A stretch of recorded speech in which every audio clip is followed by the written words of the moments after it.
Dad, can you learn me about cars? Son, all you need is one of them big old 440 Mopars. None of them rosters be able to catch you them. What about Honda Civics? They make really cool whooshing noises.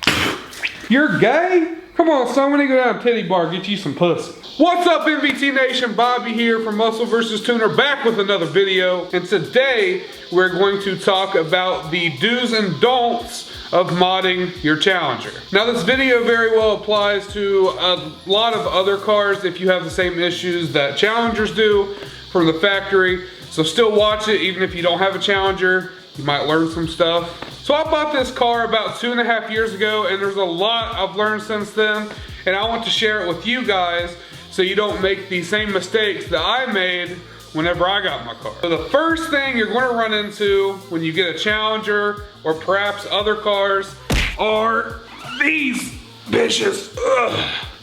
These are the factory wheels. These are 8 inches wide. The tires that come on them are 245, holy shit, 245 40/20s. These are great looking wheels, but they are only 245s. I've since upgraded my car to 9-inch wheels, and I'm running 275s front and rear. I don't know what they were thinking with these cars whenever they brought these out with 245s on them, but it's something you definitely need to change, and something I recommend changing sooner than later. So second and third things kind of go together, and that is getting an exhaust for your car. Now, when you get this RT Challenger, you will notice how quiet it is. It's dead quiet, and you might think to yourself, hey, let's go get a exhaust system for it. Well, you'll quickly find out the cheapest one you can get is $600. It's a SLP loudmouth 2, and they sound great, but they are loud as hell. You will have a lot of exhaust drone with them, and that's with the factory exhaust manifolds and cats on them. And any other exhaust options are going to run you north of $1,000. So you're going to be paying $1,200 for an exhaust that makes your car sound good and not get any performance out of it. I myself bought a Corsa Extreme exhaust, and it cost me in the neighborhood of $1,300.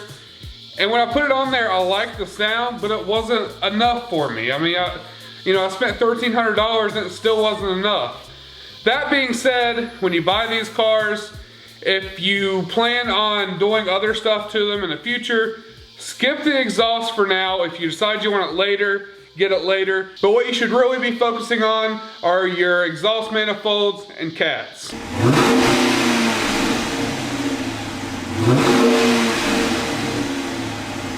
Ooh. Say ooh.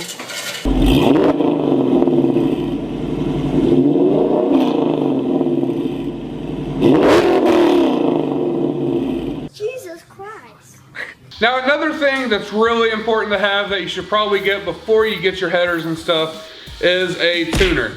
This is a Diablo Sport Intuna i2. A lot of people buy tuners with the presumption that it will make their car a lot faster just by hooking it up and doing a base map tune. You may pick up a little bit doing a 93 octane tune, but it's going to be very minimal.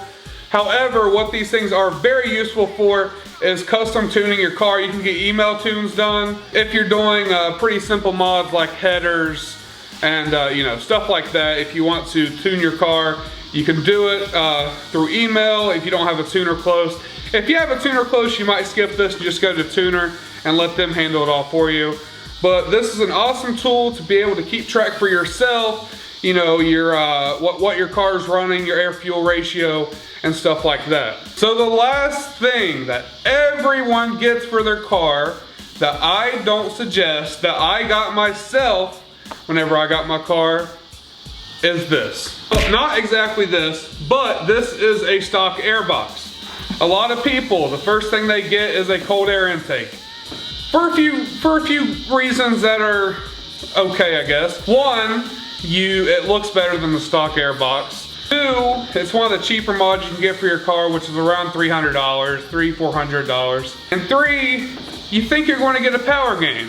If you do get a power gain, let me tell you, it is very minimal. I've been in many cars before and after a cold air intake was installed, and there's just not that big of a difference. Back in the early 2000s, the late 90s, Sure, aftermarket cold air intakes made a difference, but let me show you why they don't really make that much of a difference. Now I have a Corsa cold air intake, which I paid around $300 for. It has a scoop that goes down to the bottom in front of the car to take in cold air, which I quickly figured out is just an easy way to hydro lock your car if you go into water that's over the road more than about 10 inches. But yeah, it's closed off from the engine compartment. It has a scoop that brings in cold air, but there's not much of a power difference, and let me show you why.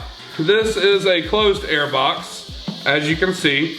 So it is already closed off from the engine bay. You know, it's not taking in hot, needless air. And you're thinking, well, Bobby, you dumb fuck. It's about taking in cold air, not just having it separate from the engine bay. My cold air intake through Corsa uses the same port that this does to take in air. It just has the extra scoop that makes you feel better about it. When you buy this from Dodge, this is where your air comes from.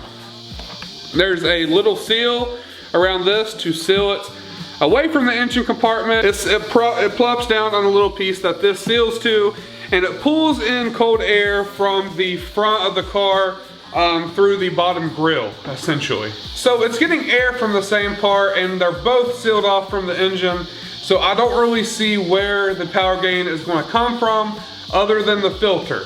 Now, they do have different filters on the cold air intakes, but you can also get a drop-in filter for one of these that will increase airflow and do the same thing that your $300 filter and system is going to do. And not to mention, this is what pisses me off, okay?